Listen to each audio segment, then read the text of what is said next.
Hi all, welcome to iPlus Training Solutions. ഞാൻ ആര്യ.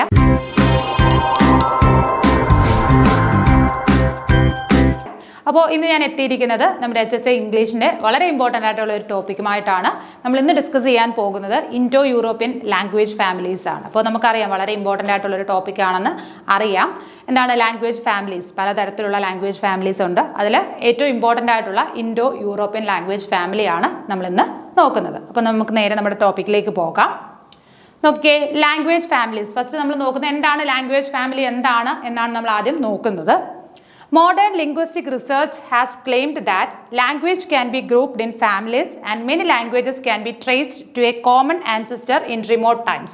അപ്പോൾ നമുക്കറിയാം ലിംഗ്വിസ്റ്റിക് റിസർച്ചുകളൊക്കെ എന്താണ് പറയുന്നത്? ഇപ്പോൾ ലാംഗ്വേജ് ഇവോൾവ് ചെയ്തിരിക്കുന്നത് എങ്ങനെയാണ്? പല ഫാമിലീസിൽ നിന്നാണ് അല്ലേ? ചില ആൻസിസ്റ്റർ, അതായത് ഒരു ലാംഗ്വേജിൻ്റെ ചില ഗുണങ്ങൾ എന്താണ് മറ്റു പല ലാംഗ്വേജസും കാണിക്കാറുണ്ട്. അപ്പോൾ ചില വേർഡ്സ് ആവാം, അല്ലെങ്കിൽ പ്രൊനൗൺസിയേഷൻ ആവാം, അങ്ങനെ പല കാര്യങ്ങൾ. അപ്പം എല്ലാ ലാംഗ്വേജസും കോമൺ ആയിട്ട് എന്താണ് ഒരു ആൻസിസ്റ്ററിൽ നിന്നാണ്, അല്ലെങ്കിൽ എല്ലാ ലാംഗ്വേജസ് എന്നല്ല, ഒരു ഗ്രൂപ്പ്, ഒരു ഫാമിലി അല്ലെങ്കിൽ ഒരു ഗ്രൂപ്പിൽ വരുന്ന ലാംഗ്വേജസ് ഒരു കോമൺ ആൻസിസ്റ്ററിൽ നിന്നാണ് എന്ത് ചെയ്തിരിക്കുന്നത്, ഇവോൾവ് ചെയ്തിരിക്കുന്നതെന്ന് നമുക്ക് മനസ്സിലാക്കാം. A large group of such related languages constitute what we call a language family. അപ്പോൾ അങ്ങനെയുള്ള ഒരു ലാർജ് ഗ്രൂപ്പ്, അതായത് ഒരു കോമൺ ആൻസിസ്റ്ററിൽ നിന്ന് ഇവോൾവ് ചെയ്തിരിക്കുന്ന ഒരു കൂട്ടം ലാംഗ്വേജസ്, അതിനെയാണ് നമ്മൾ എന്തെന്ന് പറയുന്നത്? ലാംഗ്വേജ് ഫാമിലി എന്ന് പറയുന്നത്. അപ്പോൾ എന്താണ് ലാംഗ്വേജ് ഫാമിലി എന്ന് പറഞ്ഞു കഴിഞ്ഞാൽ ഒരു കോമൺ ആൻസിസ്റ്ററിൽ നിന്ന് ഇവോൾവ് ചെയ്തിരിക്കുന്ന, അല്ലെങ്കിൽ ഒരു കോമൺ ആൻസിസ്റ്ററിൽ നിന്ന് വന്ന കുറേ ലാംഗ്വേജസ്, ആ ലാംഗ്വേജസിനെ എല്ലാത്തിനെയും കൂടി ചേർത്തിട്ടാണ് നമ്മൾ എന്തെന്ന് പറയുന്നത്? ലാംഗ്വേജ് ഫാമിലി എന്ന് പറയുന്നത്. The process of divergent development of a language gives rise to further languages with common features of the parent added to new features, resulting in a all complex family of languages with various branches, some more closely and some distantly related to one another. അപ്പോൾ എന്താണ് പറയുന്നത്? The process of divergent development of A language. അപ്പോൾ ഒരു ലാംഗ്വേജിന്റെ diverge, അതായത് എല്ലാ ലാംഗ്വേജും ഒരേപോലെയാണ് പറയുന്നതെങ്കിൽ അത് സെയിം ലാംഗ്വേജ് എന്ന് നമുക്ക് പറഞ്ഞാൽ മതി. അപ്പോൾ ലാംഗ്വേജസ് പലതാവണം എന്നുണ്ടെങ്കിൽ ഇത് ഇവോൾവ് ചെയ്യുന്ന സമയത്ത് എന്താണ്, ഇതിനകത്ത് പല മാറ്റങ്ങൾ വരും അല്ലേ?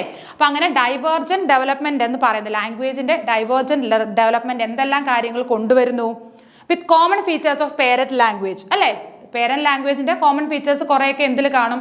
ഈ ന്യൂലി ഫോംഡ് ആയിട്ടുള്ള ലാംഗ്വേജിന് കാണും. അത് കൂടാതെ തന്നെ എന്താണ്, resulting in parent language to new features. അപ്പം പേരന്റ് ലാംഗ്വേജിന്റെ കോമൺ ഫീച്ചേഴ്സ് കുറേ കാര്യങ്ങളിനകത്ത് എന്താണ്, കുറച്ച് ഫീച്ചേഴ്സ് കൂടി ആഡ് ചെയ്യപ്പെടും അല്ലേ? അപ്പം മെയിനായിട്ടൊരു ലാംഗ്വേജ് കാണും, ഒരു കോമൺ അല്ലെ ഒരു ആൻസിസ്ട്രൽ ലാംഗ്വേജ് കാണും, അല്ലെ പേരന്റ് ലാംഗ്വേജ് കാണും. ഈ ലാംഗ്വേജിന്റെ കൂടെ നമ്മൾ എന്ത് ചെയ്യും? അതിനകത്ത് കുറേ ഫീച്ചേഴ്സും കൂടി ആഡ് ആയിട്ടായിരിക്കും വരുന്നത്. Resulting in A all complex family of languages with various branches. അപ്പോൾ അങ്ങനെ പുതിയതായിട്ട് കുറേ ഫീച്ചേഴ്സും കൂടി ആഡ് ആകുമ്പോൾ എന്താണ്, ആ ലാംഗ്വേജിൽ കുറേ വ്യത്യാസങ്ങൾ വരും, കുറേ ഡിഫറൻസ് വരും അല്ലേ? അപ്പോൾ അങ്ങനെ ആ ഡിഫറൻസ് വന്നിട്ടാണ് എന്താണ് പുതിയൊരു ലാംഗ്വേജ് ആയിട്ട് ഇത് മാറുന്നത്. Some more closely and some distantly related to one another. ചിലത് എന്താണ് മറ്റൊരു ലാംഗ്വേജുമായിട്ട് സെയിം ആയിരിക്കും. ഇപ്പം എക്സാമ്പിൾ പറഞ്ഞു കഴിഞ്ഞാൽ മലയാളവും തമിഴും നമ്മൾ എടുക്കുകയാണെങ്കിൽ കുറേ കാര്യങ്ങൾ എന്താണ്, അവർ കുറേ സാമ്യതകൾ കാണിക്കുന്നുണ്ട്. ഇപ്പോൾ ഇപ്പോഴത്തെ മോഡേൺ തമിഴ് എന്നൊക്കെ പറയുന്നത് എന്താണ്, മലയാളമായിട്ട് നമുക്ക് തന്നെ കേട്ട് കഴിഞ്ഞാൽ മനസ്സിലാവും. നമ്മൾ കുറേ തമിഴ് സിനിമയൊക്കെ കാണുന്നുണ്ട്. അപ്പോൾ അതൊക്കെ കൊണ്ട് തന്നെ എന്താണ്, നമുക്ക് വേഗം ആ ലാംഗ്വേജ് കേട്ടാൽ മനസ്സിലാവും. പക്ഷെ നമുക്ക് സംസാരിക്കാൻ കുറച്ച് ബുദ്ധിമുട്ട് കാണാം. അപ്പോൾ എന്താണ്, കുറച്ച് എന്താണ് അവർ തമ്മിൽ കുറേ സിമിലാരിറ്റീസ് ഉണ്ട് അല്ലേ? ഈ രണ്ട് ലാംഗ്വേജസും തമ്മിൽ സിമിലാരിറ്റീസ് ഉണ്ട്. And some distantly related to one another. എന്താണ്, ഇപ്പം തെലുങ്ക് എന്ന് പറഞ്ഞൊരു ലാംഗ്വേജ് എടുക്കുകയാണെന്നുണ്ടെങ്കിൽ മലയാളം തെലുങ്കും കൂടി നമ്മൾ എടുക്കുകയാണ്, എന്താണ്, രണ്ടും സൗത്ത് ഇന്ത്യൻ ലാംഗ്വേജസ് ആണ്, കോമൺ ആൻസെസ്റ്റർ ആണെന്ന് പറയാം, എല്ലാം ദ്രവീഡിയൻ ലാംഗ്വേജസ് ആണ് അല്ലേ?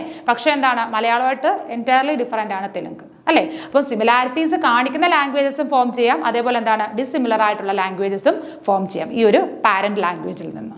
ഓക്കെ,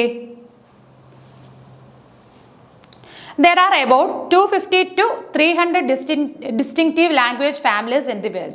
അപ്പം ടോട്ടൽ ഒരു എന്താണ് കൗണ്ട് എടുക്കുകയാണ് എന്നുണ്ടെങ്കിൽ ഏകദേശം ഒരു 250 to 300 ലാംഗ്വേജസ് ഇന്ന് ഈ വേൾഡ് കംപ്ലീറ്റ് ആയിട്ട് നോക്കുകയാണെങ്കിൽ 250 to 300 ലാംഗ്വേജ് ഫാമിലീസ് ഉണ്ടെന്നാണ്. ലാംഗ്വേജ് എന്നല്ല പറയുന്നത്, ലാംഗ്വേജ് ഫാമിലീസ് ഉണ്ട്. 250 to 300 ലാംഗ്വേജ് ഫാമിലീസ് എവിടെയുണ്ട്?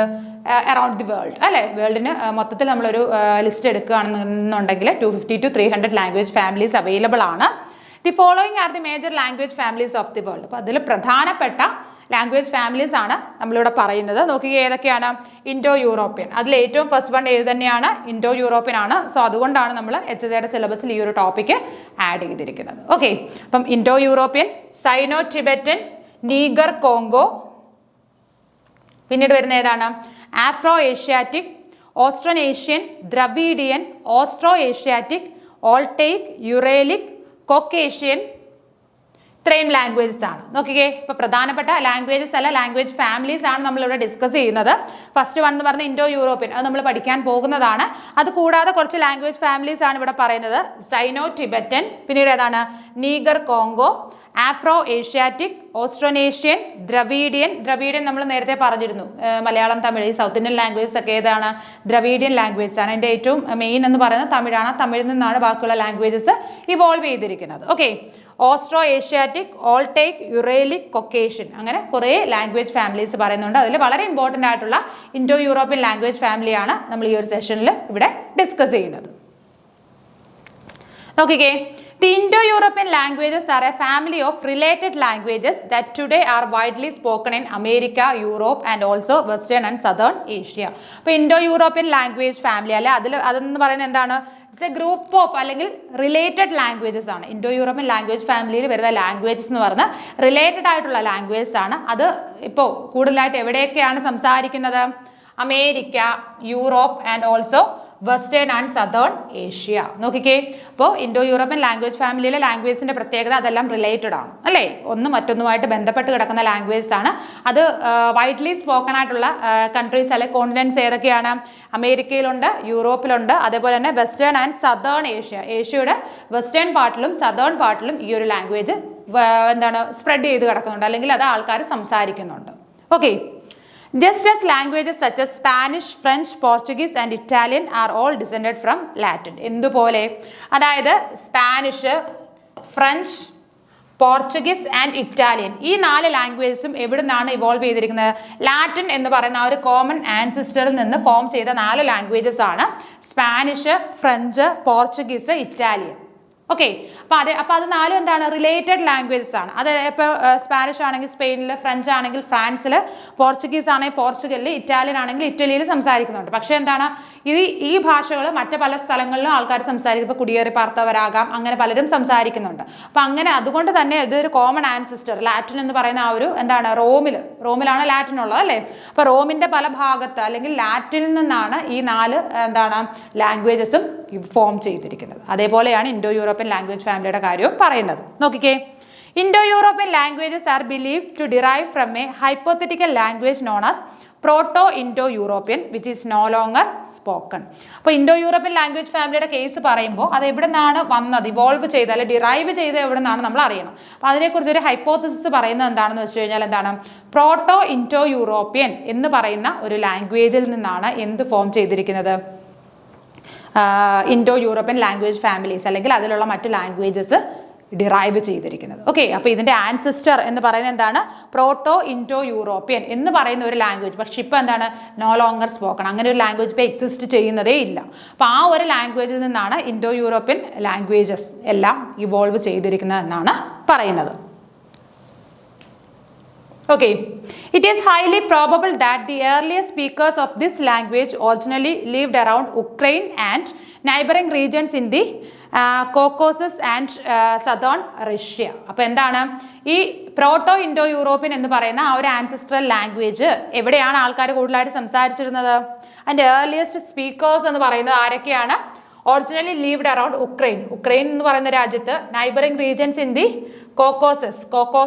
കോക്കോസസിന്റെ നൈബറിംഗ് റീജിയൻസിൽ, ഉക്രൈനിൽ ആൻഡ് സദേൺ റഷ്യയുടെ സദേൺ പാർട്ട്, ഈ ഭാഗത്ത് താമസിച്ചിരുന്ന ആൾക്കാരാണ് എന്ത് സംസാരിച്ചിരുന്നത്? പ്രോട്ടോ ഇൻഡോ യൂറോപ്യൻ സംസാരിച്ചിരുന്നത്. ഇപ്പൊ എന്താണ്, അത് എക്സിസ്റ്റ് ചെയ്യുന്നില്ല, അങ്ങനെ ഒരു ലാംഗ്വേജ് ആരും സംസാരിക്കുന്നില്ല, ആ ഒരു ലാംഗ്വേജ് എന്താണ്, എക്സിസ്റ്റ് ചെയ്യുന്നില്ല.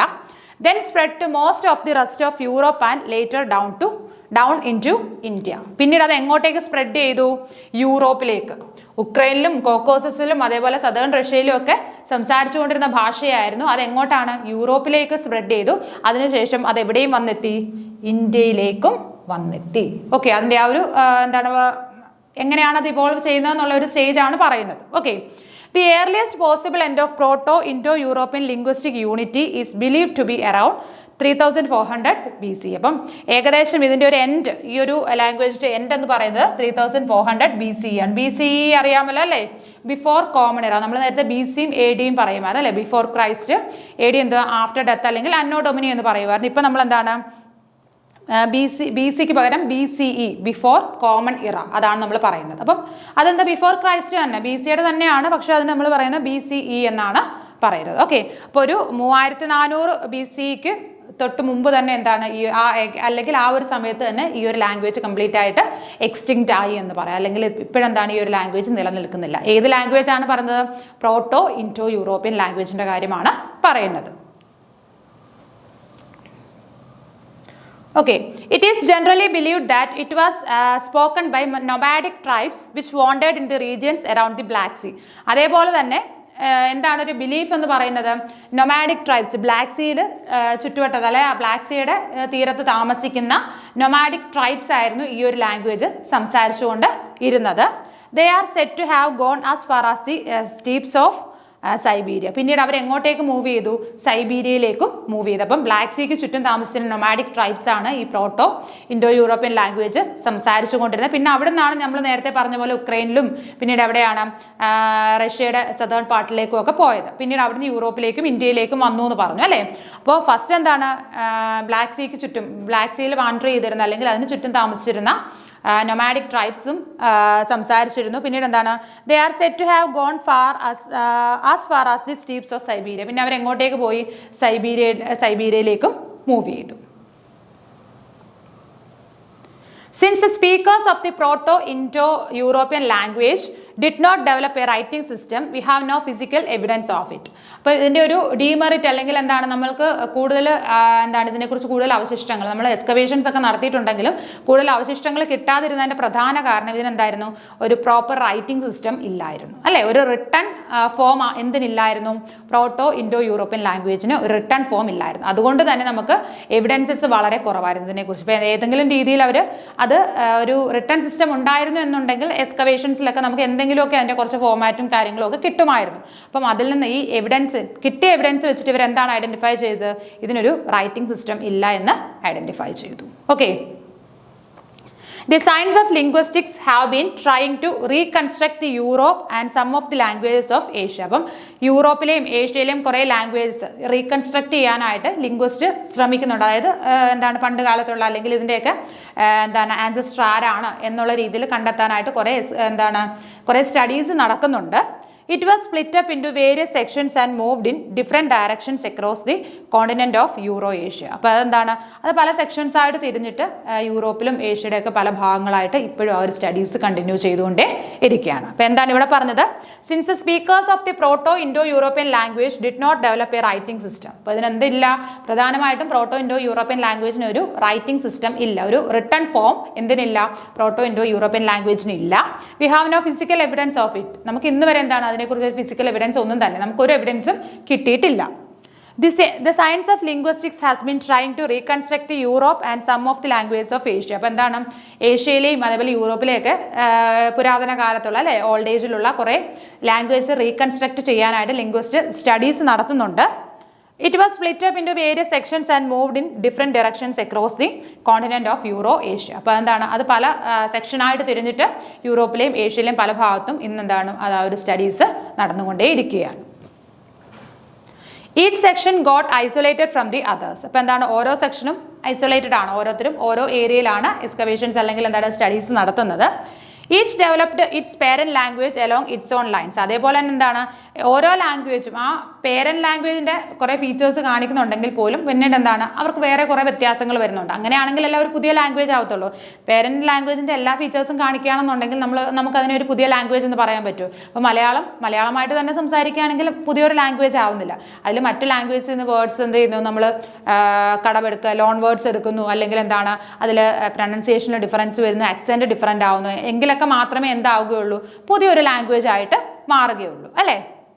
Gradually this resulted in the development of different dialects of the original language. അപ്പോൾ ഇങ്ങനെയാണ് എന്താണ് ഓരോ ലാംഗ്വേജസിൻ്റെയും പുതിയ ഡയലക്റ്റുകൾ ഫോം ചെയ്യും. ഡയലക്റ്റ് എന്താണെന്ന് അറിയാലോ, നമ്മുടെ ഒരു ഭാഷയിൽ തന്നെ പല ആൾക്കാർ പല രീതിയിലായിരിക്കും സംസാരിക്കും. ഇപ്പോൾ എറണാകുളത്ത് സംസാരിക്കുന്ന ആ ഒരു ടോണിൽ അല്ലെങ്കിൽ ആ ഒരു സ്ലാങ്ങിലായിരിക്കില്ല ആര് സംസാരിക്കുന്നത്, കോഴിക്കോടുള്ളവർ സംസാരിക്കുന്നത്. തമ്മിൽ വ്യത്യാസമുണ്ട്. സെയിം ലാംഗ്വേജ് തന്നെയാണ്, പക്ഷെ എന്താണ് സംസാരത്തിൽ വ്യത്യാസം വരുന്നത്. ആ ഒരു വേർഡ് യൂസ് ചെയ്യുന്നതിലോ പ്രൊനൗൺസ് ചെയ്യുന്നതിലോ ഒക്കെ കുറേ വ്യത്യാസം വരുന്നുണ്ട്. അതിനെയാണ് നമ്മൾ എന്തെന്ന് പറയുന്നത്, ഡയലക്റ്റ് എന്ന് പറയുന്നത്. അപ്പോൾ ഇവിടെ എന്താണ് പറഞ്ഞത്, gradually this resulted in the development of different dialects of the original language. നോക്കിയേ, അപ്പോൾ ഓരോ ലാംഗ്വേജും ആ പേരന്റ് ലാംഗ്വേജിൽ നിന്നാണ് ഫോം ചെയ്യുന്നതെങ്കിൽ പോലും അതിനെന്താണ് കുറേ ഫീച്ചേഴ്സും കൂടി ആഡ് ചെയ്തിട്ടാണ് വരുന്നതെന്ന് നമ്മൾ നേരത്തെ പറഞ്ഞിരുന്നു അല്ലേ.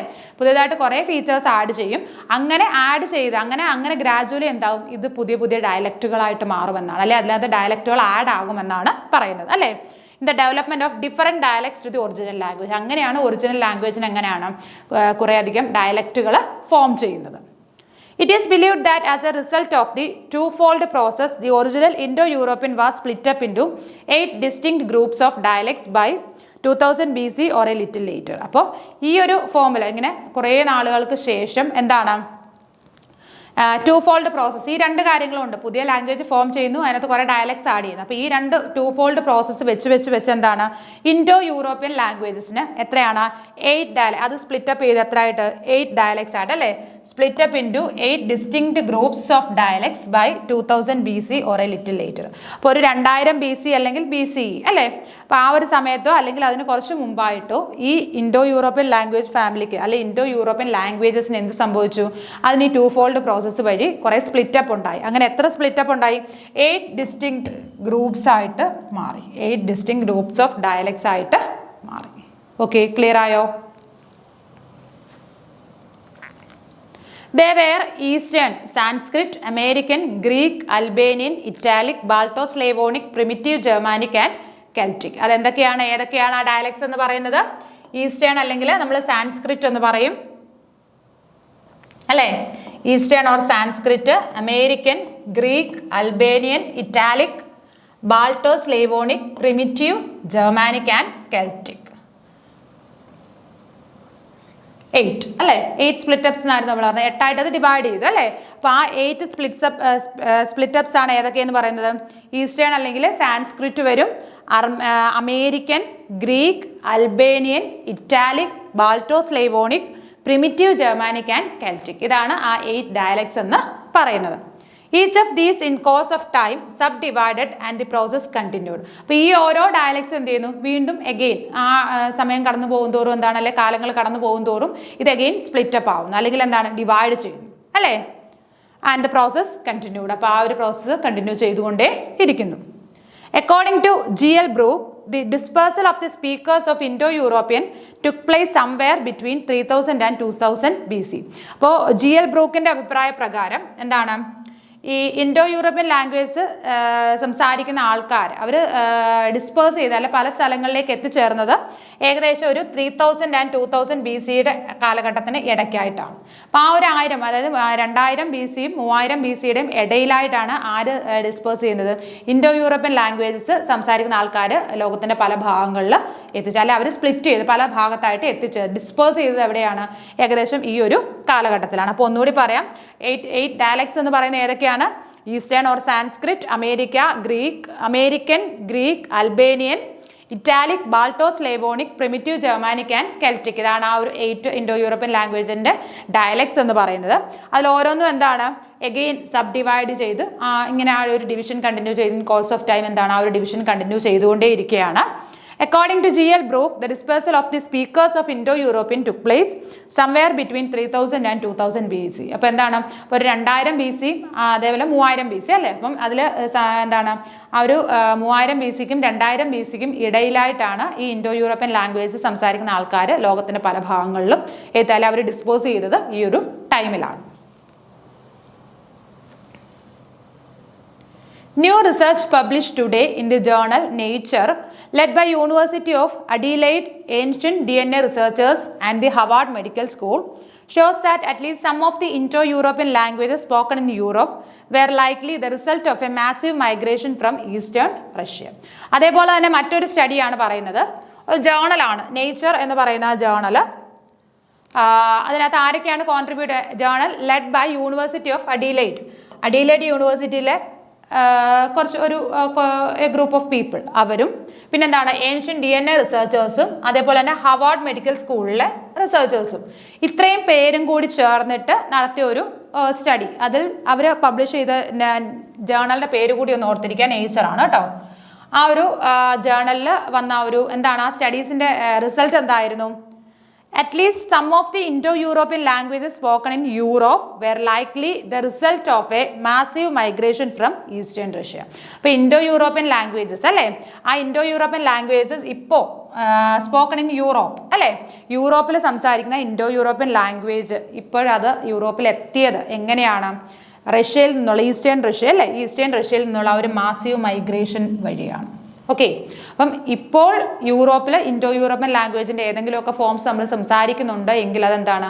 ഈ റഷ്യയിൽ നിന്നുള്ള ഒരു മാസീവ് മൈഗ്രേഷൻ അതുകൂടിയാണ് ഇപ്പോൾ യൂറോപ്പിൽ എന്താണ് ഒരു Indo-European ഫാമിലി ഏതെങ്കിലുമൊക്കെ ലാംഗ്വേജ് നമ്മൾ അവിടെ സംസാരിക്കുന്നത്. Okay, several attempts have been made to explain how the differences which characterize the various Indo-European languages came into existence. അപ്പോൾ എന്താണ്, കുറേ അറ്റംപ്റ്റ്സുകൾ നടത്തിയിട്ടുണ്ട് Indo-European ലാംഗ്വേജസ് എങ്ങനെയാണ് ഫോം ചെയ്തത്, അത് എങ്ങനെയാണ് ഡിറൈവ് ചെയ്തത് എന്നറിയാൻ വേണ്ടിയിട്ട് കുറേ സ്റ്റഡീസ് കണ്ടക്ട് ചെയ്തിട്ടുണ്ട്.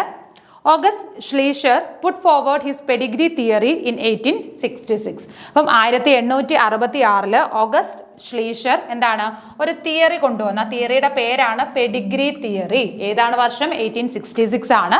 He said that the Indo-European languages developed as a result of a series of successive bifurcations.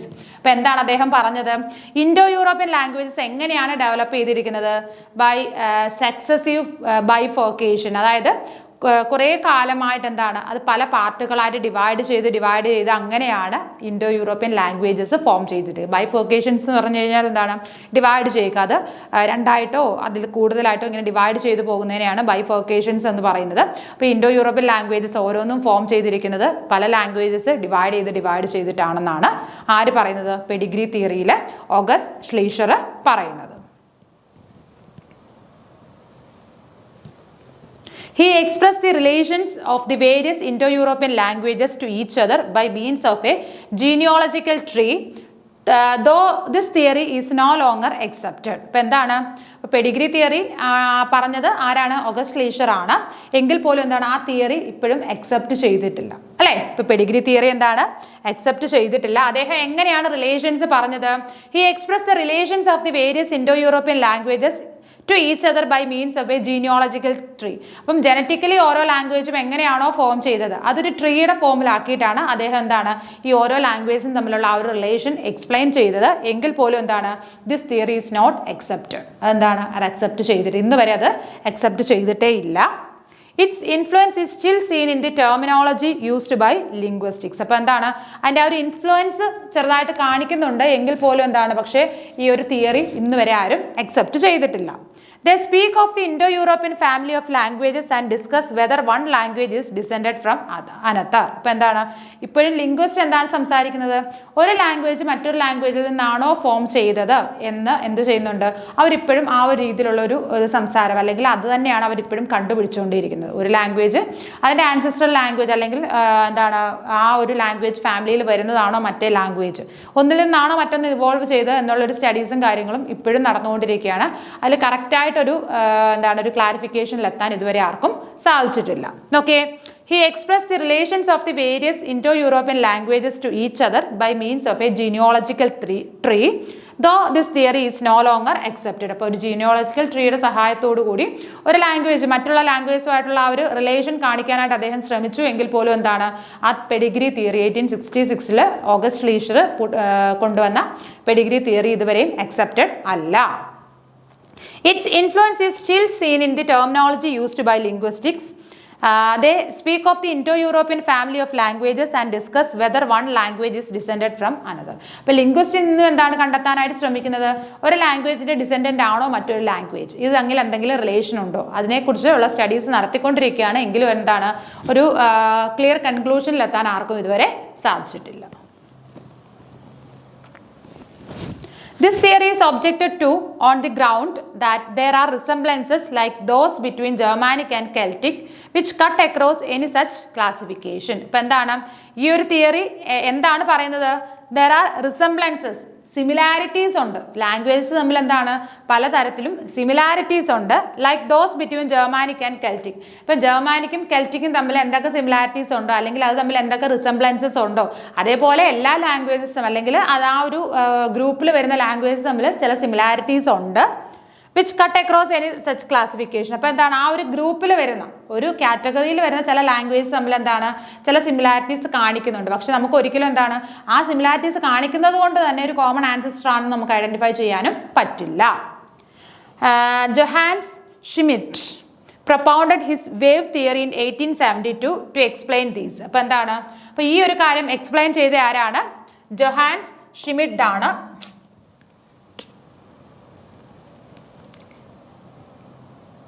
Johans Schmitt അദ്ദേഹം എന്താണ് പറയുന്നത്? അപ്പോൾ ഈ ഒരു വേവ് തിയറി എന്ന് പറയുന്നത് മറ്റൊരു തിയറി. നമ്മൾ നേരത്തെ പറഞ്ഞു ഓഗസ്റ്റ് ലീഷർ ആണെങ്കിൽ എന്താണ് പെഡിഗ്രി തിയറി കൊണ്ടുവന്നു. അതേപോലെ എന്താ ഷ്മിറ്റ് ആണെങ്കിൽ എന്ത് കൊണ്ടുവന്നു? വേവ് തിയറി 1872 കൊണ്ടുവന്നു. അപ്പോൾ അദ്ദേഹം പറഞ്ഞ കാര്യങ്ങളാണ് പറഞ്ഞത്. ഈ ജർമാനിക്കും കെൽറ്റിക്കും പോലുള്ള ലാംഗ്വേജസ് തമ്മിൽ സിമിലാരിറ്റീസ് ഉണ്ട്. പക്ഷേ എന്താണ് നമുക്കിതെല്ലാം സെയിം ആണ്, അല്ലെങ്കിൽ എന്താണ് ഒരേ ലാംഗ്വേജിൽ നിന്നാണ് വന്നത്, അല്ലെങ്കിൽ ഡിസെൻഡൻ്റ് ആണ് എന്ന് ക്ലിയർ ആയിട്ട് പറയാൻ പറ്റില്ല എന്നാണ് പറയുന്നത്. According to him the original speech spread over a wide area. അപ്പോൾ എന്താണ് അദ്ദേഹം പറയുന്നത്? ഒറിജിനൽ സ്പീച്ച് എന്ന് പറയുന്നത് എന്താണ് ഒരു വൈഡ് ഏരിയയിൽ സ്പ്രെഡ് ആയി കിടക്കുകയാണ്, ഒരുപാട് ഏരിയാസിൽ സ്പ്രെഡ് ആയി കിടക്കുകയാണ്. Gradually dialectal differences arose. അപ്പോൾ എന്താണ് ഇപ്പോൾ കോമൺ ആയിട്ട് ഇപ്പം അമേരിക്ക എന്ന് പറയുന്ന ഒരു രാജ്യം, അമേരിക്ക എന്ന് പറയുന്ന രാജ്യത്ത് എല്ലാവരും എന്താണ് ഇംഗ്ലീഷ് തന്നെയാണ് സംസാരിക്കുന്നത്. പക്ഷേ അങ്ങനെ ഇംഗ്ലീഷ് സംസാരിച്ച് വരുമ്പോൾ കുറച്ച് ഏരിയാസിൽ എന്താണ് ഡയലക്ഷ്യൽ ഡിഫറൻസ് വരും, ഡയലക്റ്റിൽ ഡിഫറൻസ് വരും. ഇപ്പം ഞാൻ നേരത്തെ എക്സാമ്പിൾ പറഞ്ഞില്ല, ഇപ്പം നമ്മൾ എന്താ പറയുന്നത് എറണാകുളത്ത് യൂസ് ചെയ്യുന്ന ചില വേർഡ്സ് അത് കോഴിക്കോട്ടേക്ക് അല്ലെങ്കിൽ മലപ്പുറത്തേക്ക് ചെല്ലുമ്പോൾ എന്താണ് വേർഡ് സെയിം തന്നെയാണ്, പക്ഷേ യൂസ് ചെയ്യുന്ന ഒരു വേയിൽ വ്യത്യാസം വരും അല്ലേ. അപ്പോൾ ആ ഒരു ഡയലക്ഷ്യൽ ഡിഫറൻസ് എന്ത് വരും പല സ്ഥലങ്ങളിൽ വന്നു ചേർന്നു. Gradually dialectal differences arose. In course of time these differences became so marked that they led to the creation of distinct languages. അപ്പോൾ ഇങ്ങനെ ഈ ഡയലക്ഷ്യൽ ഡിഫറൻസ് വന്നിട്ട് അത് പിന്നീട് എന്തായിട്ട് മാറി, അങ്ങനെ ഡയലക്ഷ്യൽ ഡിഫറൻസ് വന്ന് ഗ്രാജുവലായിട്ട് ഇത് പുതിയൊരു ലാംഗ്വേജ് ആയിട്ട് മാറി എന്ന് വേണം പറയാൻ. അപ്പോൾ ഒരു കോമൺ ലാംഗ്വേജ് ആണ്, എല്ലാ ഏരിയാസിലും സംസാരിക്കുന്ന ഒരു കോമൺ ലാംഗ്വേജ് ഉണ്ടായിരുന്നു.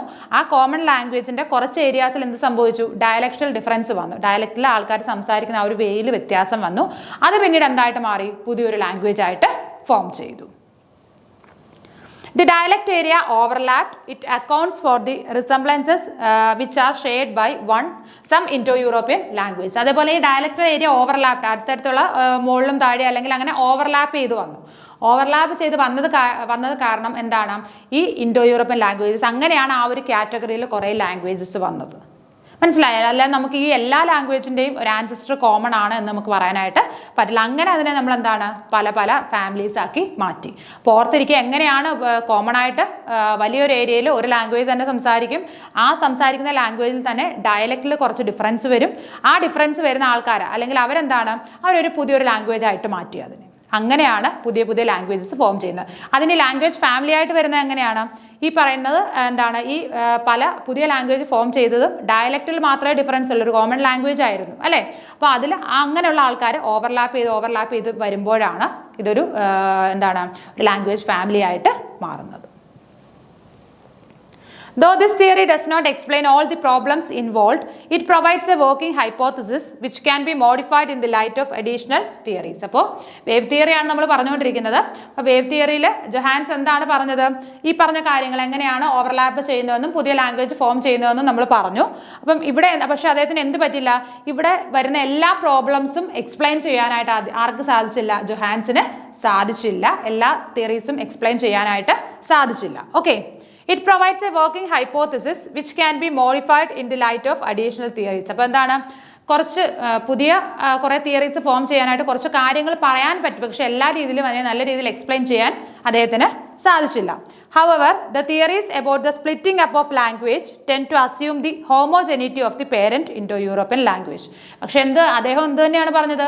ആ പേരന്റ് ഇൻഡോ യൂറോപ്യൻ ലാംഗ്വേജിൽ അത് സ്പ്ലിറ്റപ്പ് ചെയ്തിട്ടാണ് പുതിയ ലാംഗ്വേജ് ഫോം ചെയ്യുന്നത്. അതിനൊരു എക്സ്ട്രാ തിയറി മാത്രമാണ് അദ്ദേഹം ഇവിടെ നമുക്ക് പറഞ്ഞു തന്നത്. അപ്പോൾ എല്ലാം ഒരു പേരന്റ് ഇൻഡോ യൂറോപ്യൻ ലാംഗ്വേജ് ഉണ്ട്, അതിൽ നിന്നാണ് ബാക്കി ലാംഗ്വേജസ് ഫോം ചെയ്യുന്നത്. ഇത്രയും കാര്യങ്ങളാണ് ജൊഹാൻസ് ഇവിടെ എക്സ്പ്ലെയിൻ ചെയ്തത്. ഓക്കെ. അപ്പോൾ ഇത്രയും കൊണ്ട് നമുക്ക് ഈ ഒരു സെഷൻ ഇവിടെ വൈൻഡപ്പ് ചെയ്യാം. മറ്റൊരു വീഡിയോയിൽ വീണ്ടും കാണാം. Okay, thank